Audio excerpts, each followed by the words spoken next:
Good morning. Mark Twain once quipped that climate is what we expect, but weather is what we get. I think that those of you who work in the desert can relate to his sensibilities.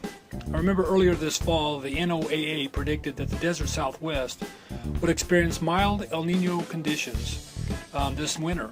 However, they subsequently altered their forecast in November and suggested that El Nino conditions would not likely develop this year. In many regards, we entomologists aren't much different. We can describe historical population trends for a particular pest as influenced by multiple environmental conditions, or we can explain to you how temperature and humidity can influence insect growth and reproduction. But we're no better in predicting insect outbreaks this spring than the weatherman is in predicting how much it's going to rain next week.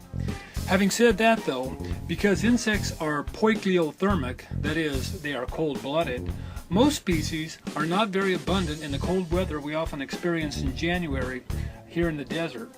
But keep in mind, some insect species actually are adapted to cooler temperatures than what we see in the fall with something like a grotto bug or a silverleaf whitefly or beet armyworm. Examples of this would be aphids, seed corn maggot, and to some extent western flower thrips. Thus, when the daytime temperatures return to the high 60s and low 70s in the next week or so, you can bet these pests will become active. How abundant will these pests ultimately become is difficult to forecast. However, given that we've had a fairly mild winter, except for the past week or so, one might anticipate that insect survival during December and January so far have been favorable, especially to these insects. In fact, I've been noticing quite a few whitefly adults on cole crops and lettuce plants, at least more than I remember seeing in the last couple of years. Does that mean that we'll have heavy whitefly pressure on melons and cotton this spring and summer? You would think so, but I'll wait until May or June to let you know for sure.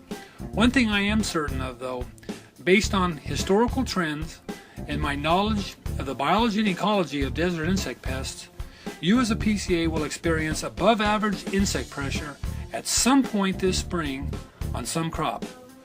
That's my New Year's prediction for 2013. Happy New Year's. And remember, when in doubt, scout.